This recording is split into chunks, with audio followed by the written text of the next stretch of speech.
Friends, तर आता मी बनवणार आहे चटपटा सोया फ्राय, जे की खायला पण एकदम अप्रतिम लागते आणि बनतो पण एकदम झटपट. बनवायला टाइम पण खूप कमी लागतो. चला तर मग बनवूया सोया फ्राय.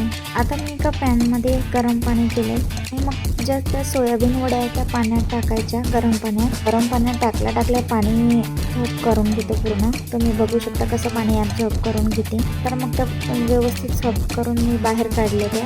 त्यानंतर बघा मी गॅस ऑन केला, त्यावर पॅन ठेवले, त्यामध्ये तेल ॲड केलं. तर तेल थोडं तापलेलं आहे.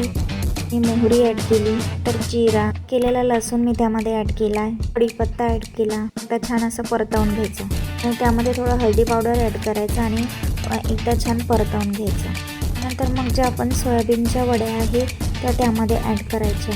शकता आपल्या सोयाबीनच्या वड्या पण एकदम चांगल्या अशा सॉफ्ट झालेल्या आहे. त्यामध्ये ॲड केल्यावर त्याला छान थोडं म्हणजे तळून घ्यायचं.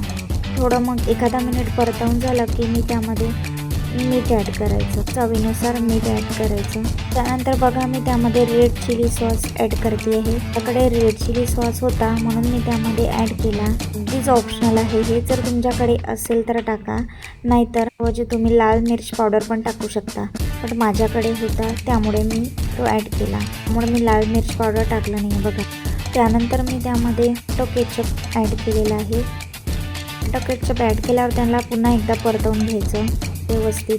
नंतर बघा मी इथे पिझ्झा पास्ता सॉस ॲड केलेला आहे. अगदीच ऑप्शनल आहे, तुमच्याकडे असेल तर टाका तुम्ही, नाहीतर नका टाकू. तुम्ही त्यामध्ये घरचे मसाले पण टाकू शकता.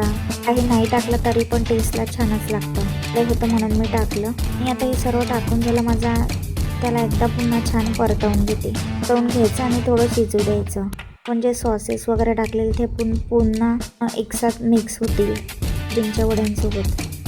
त्यानंतर बघा मी त्यामध्ये धनिया ॲड केला आहे आणि पुन्हा एकदा त्याला छान हलवून घेतलं.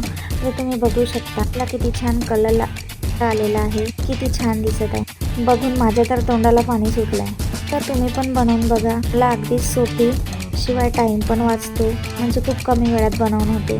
खायला पण खूप टेस्टी लागते. सोयाबीनच्या वड्या आपण ब्रेकफास्टमध्ये पण खाऊ शकतो, तेच बनवून तयार होते. मग आपण जेवणासोबत पण खाऊ शकतो, डिपेंड करते आपल्याला केव्हा खायचं आहे. बघा चटपटीत सोया फ्राय बनवून माझं तर रेडी झालेलं आहे. बनवून झाल्यावर त्याला छान एका डिशमध्ये घ्यायचे आणि एन्जॉय करायचा.